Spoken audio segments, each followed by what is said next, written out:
നമസ്കാരം. ഞാനിന്നിവിടെ നെയ്യപ്പമാണ് ഉണ്ടാക്കുന്നത്. അത് ഈസ്റ്റൊന്നും ചേർക്കാതെ തന്നെ നമുക്ക് നല്ലൊരു നെയ്യപ്പം എങ്ങനെ ഉണ്ടാക്കിയെടുക്കാമെന്നാണ് നമ്മൾ നോക്കുന്നത്. അപ്പോൾ നമ്മളിത് ഒരു ഗ്ലാസ് പച്ചരി തലേ ദിവസം വെള്ളത്തിലിട്ടിട്ട് കഴുകി ഇട്ട് വെച്ചിട്ടുള്ളതാണ്. ഇതാണ് ഈ ഗ്ലാസ്സിനാണ് ഞാൻ ഈ പച്ചരി എടുത്തിട്ടുള്ളത്. നിങ്ങൾക്ക് തലേ ദിവസം പറ്റുന്നുണ്ടെങ്കിൽ ചെയ്യാം, അല്ലാന്നുണ്ടെങ്കിൽ രാവിലെ തന്നെ ചെയ്തിട്ട് ഒരു 5 മണിക്കൂർ വെള്ളത്തിലിട്ട് വെച്ചിട്ട് അരച്ചാൽ മതി. ഇനിയിപ്പോൾ ഞാൻ ചെയ്യാൻ പോണത് ഇത് വാർന്ന് വെച്ചിട്ട് നമുക്ക് ശർക്കര പാനി തയ്യാറാക്കണം. എന്നിട്ട് ആ പാനി എടുത്തിട്ടേ നമ്മളിത് അരയ്ക്കാൻ പറ്റുള്ളൂ കേട്ടോ. എന്നാൽ ഞാൻ ശർക്കര പാനി തയ്യാറാക്കേണ്ട കാര്യം നോക്കാം. അപ്പോൾ ശർക്കര പാനി തയ്യാറാക്കാൻ വേണ്ടിയിട്ട് നമ്മളുടെ ശർക്കര 150 ഗ്രാം ശർക്കര എടുത്തിട്ടുണ്ട്. 3 അച്ച് ശർക്കര. ഇതിപ്പോൾ ഒരു ചുവപ്പ് കളറാണ്. കുറച്ച് കറുത്ത കളർ ശർക്കരയൊക്കെ ആകുമ്പോൾ നമ്മുടെ നെയ്യപ്പം കാണാൻ നല്ല ഭംഗിയുണ്ടാവും. അപ്പോൾ ഉള്ളതിനനുസരിച്ച് എടുക്കാം. അപ്പോൾ ഞാനിതിന് ശർക്കരപ്പാനി തയ്യാറാക്കട്ടെ. അപ്പോൾ നമ്മൾ എന്താ പറയുക, ഇത് ശർക്കരപ്പാനി തയ്യാറാക്കാൻ വേണ്ടിയിട്ട് ശർക്കര ഞാനൊന്ന് പൊടിച്ചെടുത്തിട്ടുണ്ട്. അപ്പോൾ വേഗത്തിൽ നമുക്കത് അരിഞ്ഞ് കിട്ടും, അതിനാണ് ഒന്ന് പൊടിച്ചെടുക്കണത്. ഇനി നമ്മളിതിലേക്ക് ഒരു 1/2 ഗ്ലാസ് വെള്ളം ഒഴിച്ചു കൊടുക്കുന്നുണ്ട്. ഇനി നമുക്കിത് നന്നായിട്ട് ശർക്കരപ്പാനിയായിട്ട് വരണം കേട്ടോ. ഇതിനിപ്പോൾ ഒന്ന് നന്നായി ഒന്നിങ്ങനെ എന്താ പറയുക, അതിൻ്റെ പാനി വറ്റൊന്നും വേണ്ട, നന്നായിട്ട് അലിഞ്ഞ് വന്നാൽ മതി. ഞാനിതൊന്ന് ശരിയാക്കി എടുക്കട്ടെ. അപ്പോൾ നമ്മുടെ ശർക്കരപ്പാനി തയ്യാറായിട്ടില്ല. ഇതൊക്കെ അലിഞ്ഞ് പോവാണ്ട്. പക്ഷെ ഇത് ജസ്റ്റ് ഒന്ന് അലിയേ വേണ്ടു കേട്ടോ. അത് നൂൽപ്പാകൊന്നും ആവണ്ട. സാധാരണ പോലെ ഒന്ന് ശർക്കര അലിഞ്ഞ് കിട്ടിയാൽ മതി. അലിച്ച് കഴിഞ്ഞ് നമ്മളിത് ക്ലിയറായി കഴിഞ്ഞാൽ നമ്മൾ നന്നായി ഒന്ന് അരിച്ചെടുക്കുക. അതിൽ കരടൊക്കെ ഉണ്ടാവും. അപ്പോൾ അതൊക്കെ ഒന്ന് അരിച്ചെടുക്കണം. അരിച്ചെടുത്തിട്ട് തണുത്തതിന് ശേഷം നമുക്ക് അരിയിൽ ചേർത്തിട്ട് നമുക്കിത് അരച്ചെടുക്കണം കേട്ടോ. അപ്പോൾ നമ്മുടെ ശർക്കരപ്പാനി ഇവിടെ തയ്യാറായില്ല കേട്ടോ. ഒരു മീഡിയം ഫ്ലെയിമിലൊക്കെ വെച്ചാൽ മതി. വലിയ ഫുൾ ഫ്ലെയിമിലൊക്കെ വെച്ച് കഴിഞ്ഞാൽ വെള്ളമൊക്കെ വറ്റി പോവും. അപ്പോൾ പിന്നെ വെള്ളം വേറെ കൂട്ടേണ്ടി വരും. അപ്പോൾ അത് ഇങ്ങനെ ഇത് തണുത്തതിന് ശേഷം നമുക്കിനിയിപ്പോൾ ഒന്ന് ഊറ്റി വൃത്തിയായിട്ട് വെക്കാം. അപ്പോൾ നമ്മൾ ഇവിടെ ശർക്കരപ്പാനിയൊക്കെ അരിച്ച് വൃത്തിയാക്കി വെച്ചിട്ടുണ്ട്. അപ്പോൾ നമുക്ക് ഇനി എന്താ പറയുക, അരി വാരം വെച്ച അരി എടുത്തിട്ട് നമ്മളിനി മിക്സിയുടെ ജാറിലേക്ക് ഇട്ട് കൊടുക്കുകയാണ്.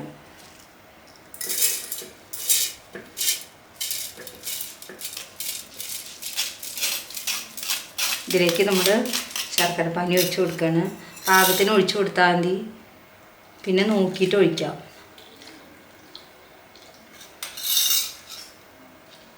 ഇനി ഞാൻ അരച്ചെടുത്ത് വരട്ടെ കേട്ടോ. അപ്പോൾ നമ്മളിത് അരച്ചെടുത്ത് കൊണ്ടുവന്നിട്ടുണ്ട് കേട്ടോ. ഞാൻ നേരത്തെ ഒഴിച്ച ശർക്കരപ്പാവ് തന്നെയാണ് ഉള്ള വെള്ളം തന്നെ ഒഴിച്ചിട്ടുള്ളൂ. കൂടുതലൊന്നും ഇതിൽ ചേർത്തിട്ടില്ല. നമുക്കിതിലേക്ക് ഇത് ഒഴിച്ചു കൊടുക്കുകയാണ്. ഇനി നമ്മളിതിലേക്ക് ഒരു 2.5 ടേബിൾ സ്പൂണോളം മൈദപ്പൊടി, ഇത് നല്ലൊരു സോഫ്റ്റ് കിട്ടും, അതിന് വേണ്ടിയിട്ട് ഞാനിതിലിട്ട് കൊടുക്കുന്നുണ്ട് കേട്ടോ. 2.5 ടേബിൾ സ്പൂണാണ്. ഇത് നമുക്ക് കലക്കി നോക്കിയിട്ട് അതിനനുസരിച്ച് നമുക്ക് ഇതിൽ വെള്ളം ചേർക്കേണ്ടി വരും. അപ്പോൾ നമ്മൾ കുറേശ്ശെ ഇങ്ങനെ നമ്മൾ എടുത്ത് വെച്ചിട്ടുള്ള ശർക്കരപ്പാനി ഉണ്ടല്ലോ, അത് ഒഴിച്ചു കൊടുക്കാം.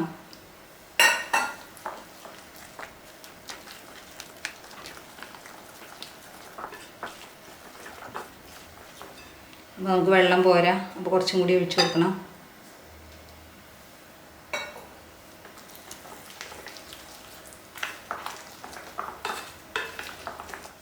അപ്പം നമ്മൾ കലക്കി വെച്ച പാകത അതിങ്ങനെയാണ് കേട്ടോ. അപ്പോൾ ഇതിനിപ്പോൾ ഞാനൊരു 5 മണിക്കൂറോളം ഇത് റെസ്റ്റ് ചെയ്യാൻ വെക്കും. അപ്പോൾ അതിനനുസരിച്ച് നമ്മൾ ഈ ശർക്കരപ്പാനി ബാക്കിയുള്ളത് നമ്മളതിൽ ചേർക്കും. പിന്നെ ബാക്കിയുള്ള ചേരുവയൊക്കെ നമുക്ക് ഇതിൽ ചേർക്കാണ്ട്, കൊട്ടത്തേങ്ങ വറുത്തുള്ളി, ജീരകം അങ്ങനെയുള്ള സാധനങ്ങളൊക്കെ ഉണ്ട്. അതൊക്കെ അപ്പോഴേ ചേർക്കുള്ളൂ. 5 മണിക്കൂർ റെസ്റ്റ് ചെയ്യാൻ വെക്കുന്നുണ്ട് കേട്ടോ. റെസ്റ്റ് ചെയ്ത് വരട്ടെ. അപ്പം നമ്മുടെ കലക്കി വെച്ച അപ്പത്തിൻ്റെ കലക്കി വെച്ച മാവ് നമ്മളൊരു 6 മണിക്കൂറോളം 5-6 മണിക്കൂർ ഞാൻ റെസ്റ്റ് വെച്ചിട്ടുണ്ടായിരുന്നു.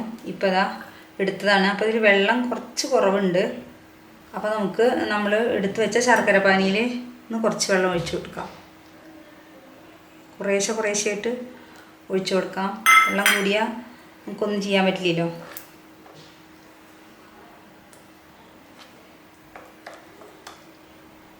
ഇപ്പോൾ നമുക്കത് കുഴപ്പമില്ല. അതിങ്ങനെ ഈ പരുവം മതി. നമ്മളിതിലേക്ക് ഇട്ട് കൊടുക്കാണ്ട് ഒരു 4 ടേബിൾ സ്പൂണ് കൊട്ടത്തേങ്ങ കേട്ടോ. തേങ്ങയല്ല, വെള്ളം വറ്റിയ തേങ്ങ നെയ്യിലിട്ട് വറുത്തതാണ് കേട്ടോ. 4 ടേബിൾ സ്പൂൺ ഉണ്ട്. അത് ഞാൻ ഇതിലേക്ക് ഇട്ട് കൊടുക്കുന്നുണ്ട്. പിന്നെ ഒരു 2 സ്പൂണാണ് എള്ളിട്ട് കൊടുക്കുന്നുണ്ട്. പിന്നെ ഒരു അര സ്പൂണോളം ജീരകം ഇട്ട് കൊടുക്കുന്നുണ്ട്. പിന്നെ അത് ഒരു എന്താ പറയുക, കുറച്ചേ ഉള്ളൂ കേട്ടോ. അതൊന്ന് മധുരം ഒന്ന് ബാലൻസ് ചെയ്യാൻ വേണ്ടിയിട്ട് കുറച്ച് ഉപ്പ് കേട്ടോ. നമുക്കിതൊന്ന് കലക്കി വയ്ക്കാം. അപ്പോൾ നമുക്കിതാ കുറച്ച് ഒരു കട്ടി കാണാണ്ട്. അപ്പോൾ നമുക്ക് കുറച്ച് ശർക്കരപ്പാനി ഉള്ളതും കൂടി നമുക്ക് മുഴുവനായിട്ട് ഒഴിച്ചു കൊടുക്കുന്നുണ്ട്.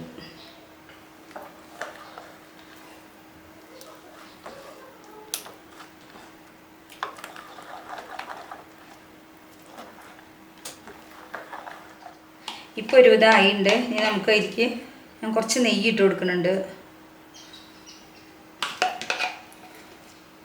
ഒരു 1.25 ടീസ്പൂണോളം നെയ്യ് ഇട്ട് കൊടുത്തിട്ടുണ്ട്.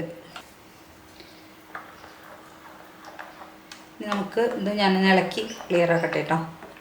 അപ്പോൾ നമ്മുടെ മാവ് ഈ പരുവാണ് കേട്ടോ. ഞാൻ അതിൽ ഒരു 2 ടേബിൾ സ്പൂണോളം വെള്ളം ഒഴിച്ചിട്ടുണ്ട്. ഇനി നമുക്ക് ഇത് ഉണ്ടാക്കാൻ നോക്കാം. അപ്പോൾ നമ്മുടെ ഇവിടെ പാത്രം അടുപ്പത്ത് വെച്ചിട്ടുണ്ട്. അതിൽ ഞാൻ സാധാരണ കുക്കിംഗ് ഓയിലാണ് ഒഴിച്ചിരിക്കുന്നത്. അപ്പോൾ നെയ്യ് ഒഴിക്കുകയാണെങ്കിൽ നല്ല ടേസ്റ്റ് ഉണ്ടാവും. അപ്പം ഞാൻ ഇവിടെ സാധാരണ കുക്കിംഗ് ഓയിലാണ്. അപ്പോൾ അത് ചൂടായി വന്നിട്ടുണ്ട് നന്നായിട്ട്. ഞാൻ അത് മാവ് ഇതിലേക്ക് ഒഴിച്ചു കൊടുക്കുകയാണ്.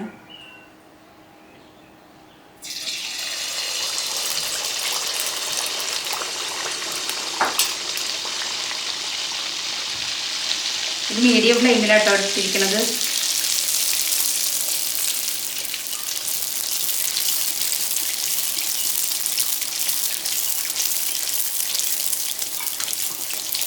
അപ്പോൾ ഞാനത് ലോ ഫ്ലെയിമിലേക്ക് ആക്കിയിട്ടുണ്ട്. നന്നായി പൊന്തി വന്നു കഴിഞ്ഞാൽ ലോ ഫ്ലെയിമിലാക്കിയിട്ട് തിരിച്ചു മറിച്ചിട്ട് വേവിക്കാം കേട്ടോ.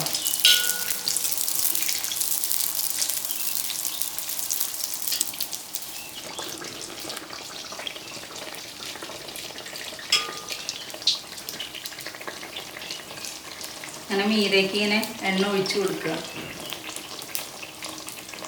അപ്പോൾ നമ്മുടെ അപ്പമൊക്കെ നന്നായി പൊങ്ങി വന്നിട്ടുണ്ട്.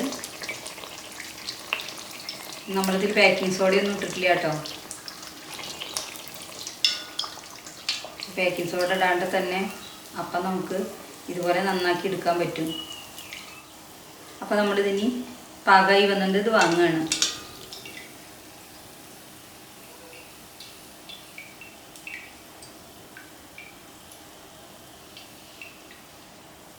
അപ്പോൾ ഇവിടെ നമ്മുടെ നെയ്യപ്പൊക്കെ ഉണ്ടാക്കൽ കഴിഞ്ഞു. നമുക്ക് ആകെ കിട്ടിയത് 9 എണ്ണം കേട്ടോ. ഒന്ന് ചെറുതാണ്, ബാക്കി 8 എണ്ണം നല്ല വലുതുമാണ്. അപ്പോൾ നമുക്ക് ഈസ്റ്റ് ഇടാതെ തന്നെ നന്നായിട്ട് നമുക്ക് നെയ്യപ്പം ഉണ്ടാക്കിയെടുക്കാൻ പറ്റും. അപ്പോൾ എല്ലാവരും ഒന്ന് ട്രൈ ചെയ്ത് നോക്കുക. അഭിപ്രായങ്ങളൊക്കെ കമൻറ്റ് ബോക്സിൽ എഴുതണം. ഇനി നമുക്ക് അടുത്ത വീഡിയോ കാണാം. Thank you.